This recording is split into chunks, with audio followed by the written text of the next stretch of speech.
Presenta El Mostrador en la Clave.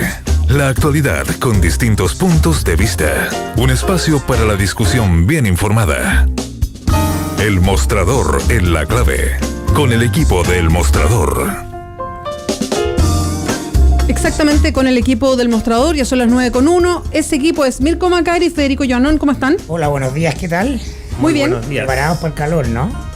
Sí, ya hacía calor ahora, como cuando uno se despierta hace calor, ¿no? Bueno, en la noche no baja mucho. Ayer leí una estadística a las 11 de la noche, 26 grados, lo que es muy poco habitual. Se esperan 38, hoy día entre 36 y 38 en la zona central. Wow. 2 veces me desperté a tratar de seguir durmiendo. ¿En serio, por el calor? Sí. ¿Pero durmiendo así encima de la cama, por ejemplo, o no? Claro, solo con las sábanas estaban los pies. No hace falta que nos des más detalles. No, ¿Qué perdón. Te quiero contar. Puede ser algo más íntimo, pero ¿sabes qué? De repente hay una costumbre. Yo no puedo dormir sin tener por lo menos la sábana encima. Es como una costumbre, es algo que no tiene mucho que ver con la temperatura, tiene que ver como con el uso del dormir. Como la forma en que uno que tiene un cuento ahí, ¿eh? Uno se acostumbra a dormir de una cierta manera, en fin, y eso tiene que ver con conciliar el sueño. Marilyn Monroe dormía con unas gotitas de Chanel. Por ejemplo. Iba a recordar a Marilyn. Hay gente que duerme Claro, de mejores maneras que otros, Chanel ¿no? 5. Exactamente. Son las 9:03, hay varias cosas. Hay un tema que puso el Mostrador, lo tenía en portada anoche, lo vi, y está todavía dentro de las noticias destacadas, y lo titula así. Vamos a partir por eso para después entrar a un tema que ayer Federico Joanón dejó justo pendiente, y fue el tema del día, a propósito del inserto de la SOFOFA. Pero antes, dice: malas noticias para Piñera, 2 puntos, estoy leyendo el titular de la nota del Mostrador. Superintendente de Valores confirma que fideicomiso ciego en realidad era tuerto. O de fideicomiso ciego, no era fideicomiso ciego, era más bien un fideicomiso, no ciego. Entregó algunos detalles de cómo operaba. Esto lo hizo el superintendente de Valores y Seguros cuando fue citado a la Cámara de Diputados. Recordemos que hay una investigación en la Cámara, una de estas comisiones investigadoras por el caso Bancard. ¿Qué es lo que señala en la nota? Mirko Macari. Una nota breve, informativa, que está en varios portales y que apunta a la declaración que da el superintendente, donde explica, ¿no? Y esto es lo notable porque de nuevo yo también me enteré ahora, ¿no?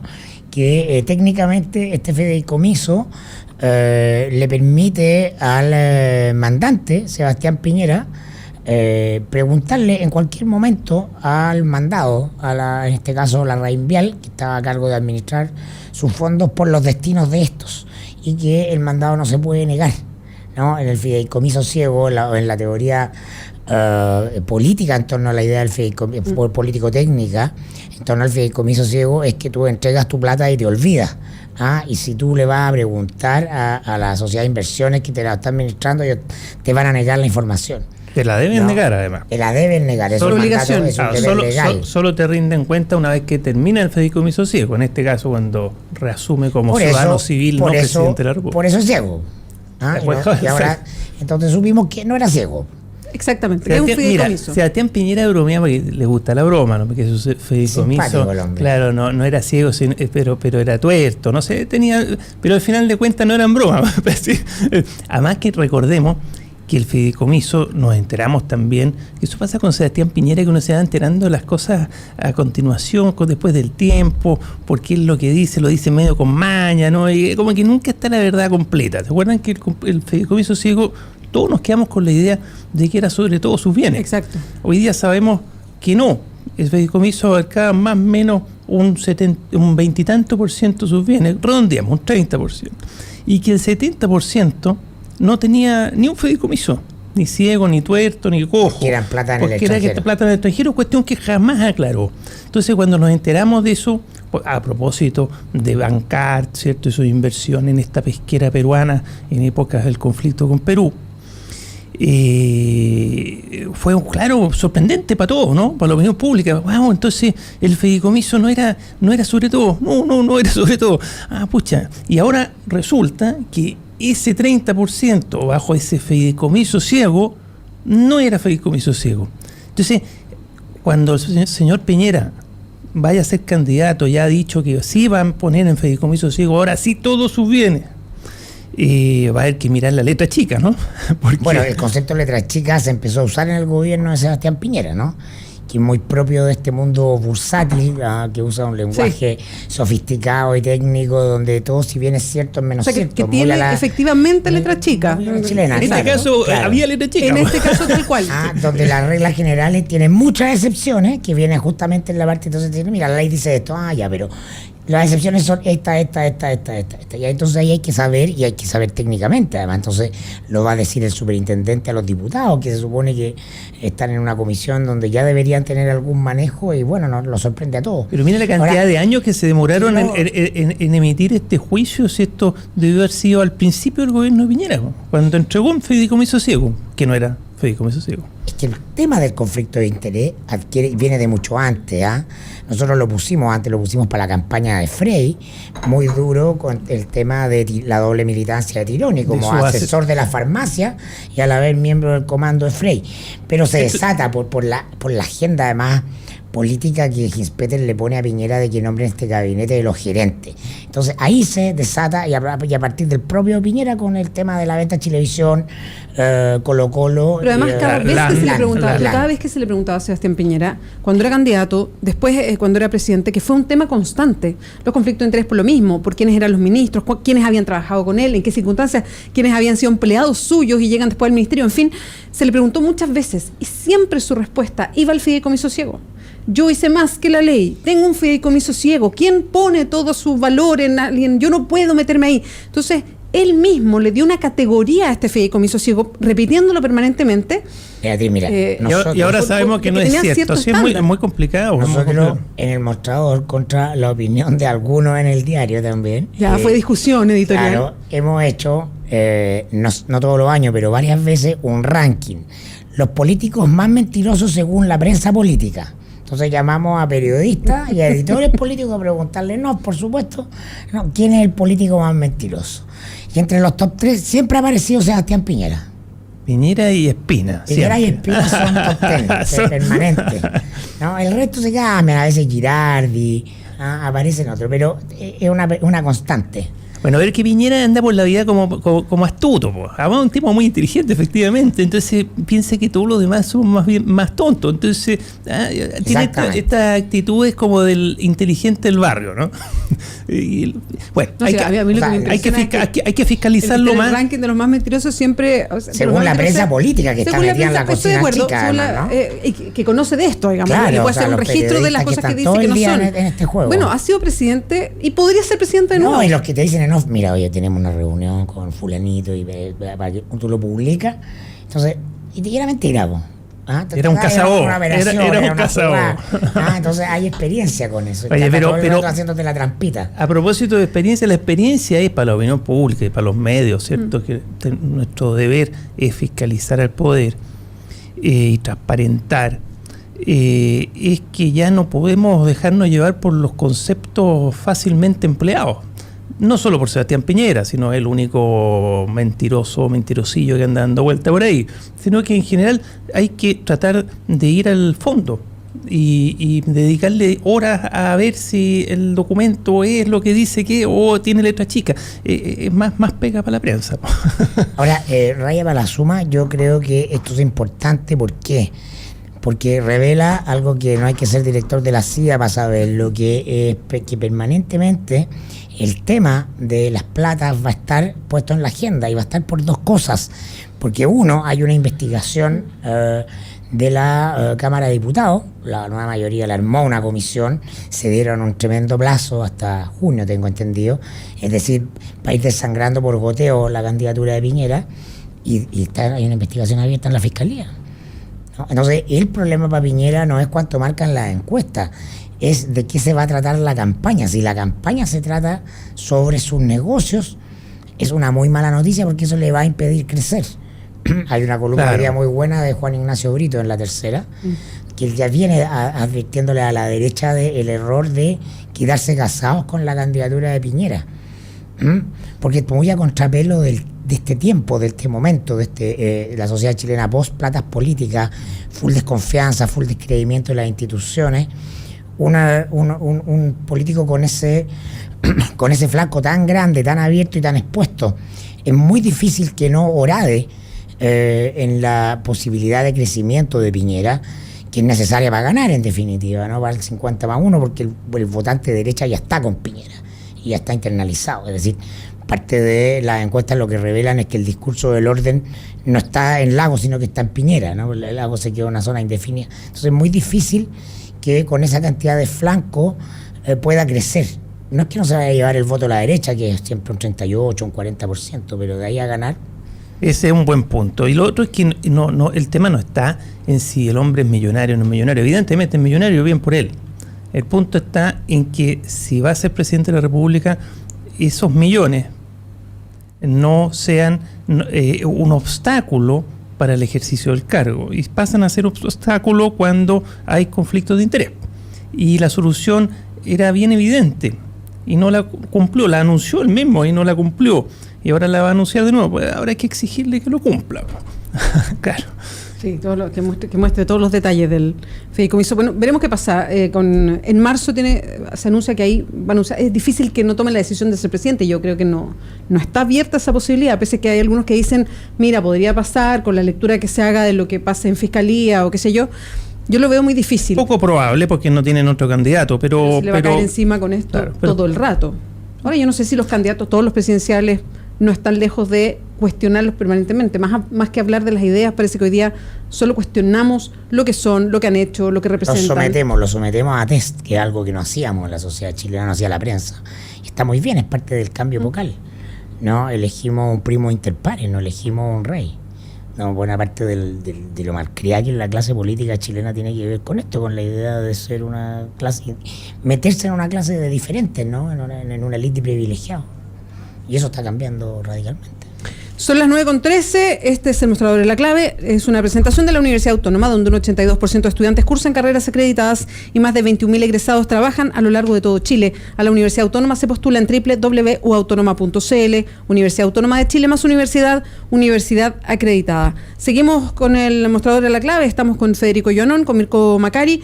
Federico, justo cerrábamos ayer y mencionábamos el tema, lo mencionabas tú, de lo que estaba pasando en la región de la Araucanía. Mostrábamos además el inserto que había aparecido justo en la mañana en La Tercera y que provocó una serie de lecturas, críticas, polémicas durante el día y que van a seguir seguramente por la mirada que pone la SOFOFA, apoyada por otros 40 gremios empresariales de distinto tipo, no que tienen relación directa con industrias de la Araucanía, sino en general. Y es muy fuerte lo que dicen. Ellos dicen que no hay Estado de Derecho en la Araucanía, le piden a las autoridades, específicamente al gobierno, porque dicen que hay incapacidad de los tres poderes del Estado, y le piden específicamente al gobierno medidas, aunque sean excepcionales, para la región de la Araucanía. No sé, mira, a mí esos insectos y acuerdos de voluntades de tanta gente para decir tonteras es sorprendente, porque podrán haber problemas en la Araucanía, pero de que no haya Estado de Derecho es un exceso, ¿no? Lo que pasa es que hay muchos problemas que ha generado la sociedad chilena. Esto tiene una historia, ¿no? Una lata a partir con la historia, ¿no? Pero es necesario quizás hacer un par de puntos recordatorios. Y la nación mapuche fue reconocida como nación desde siempre por los españoles, sin más. Hubo tratados internacionales, por así decirlo, de la época, ¿no? Entre la corona española y la nación mapuche, donde se les reconocían ciertas... de hecho, se les reconocía el territorio. Después, en época de la República, si no me equivoco, por 1825, 1826, hubo siendo presidente, si mal no recuerdo, Prieto, hubo un acuerdo también, un tratado, donde también se le hicieron un montón de reconocimientos. Y de hecho, Chile estaba partido por la mitad en esa época.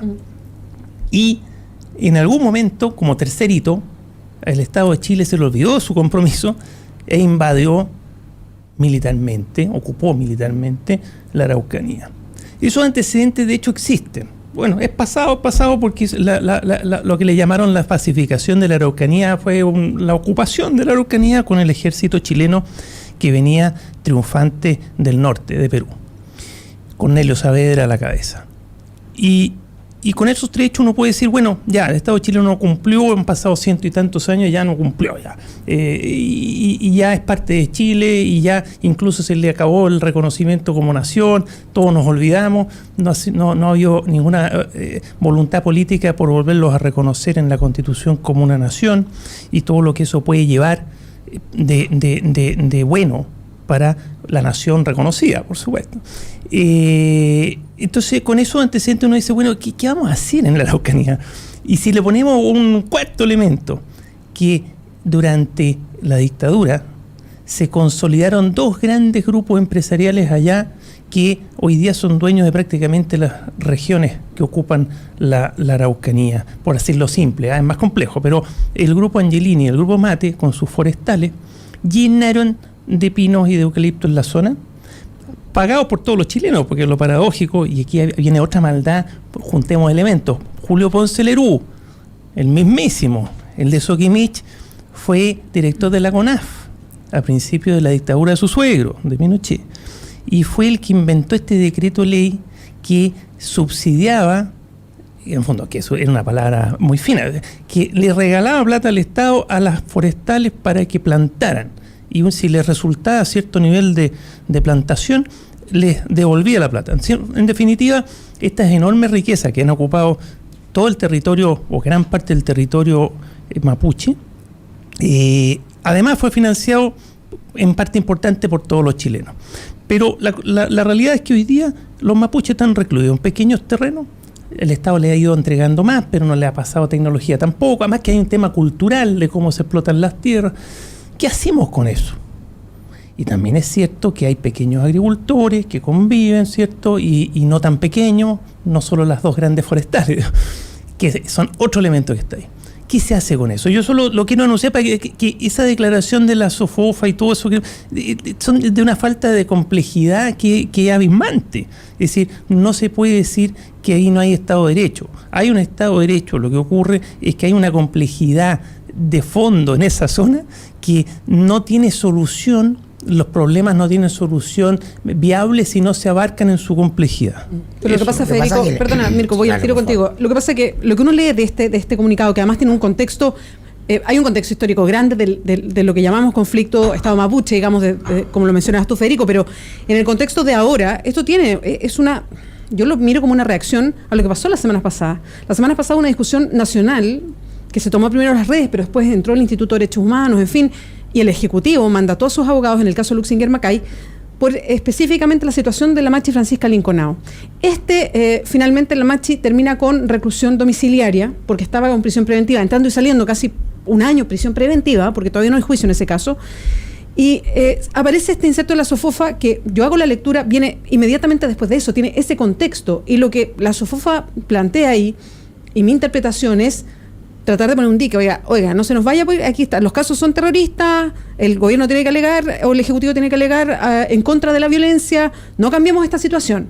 O sea, eso lo interpreto yo, porque además el concepto de paz social de la SOFOFA, y por lo que decías tú, Federico, yo creo que no tiene ningún interés en avanzar realmente en un tema muy grande que tiene que ver con el conflicto Estado mapuche.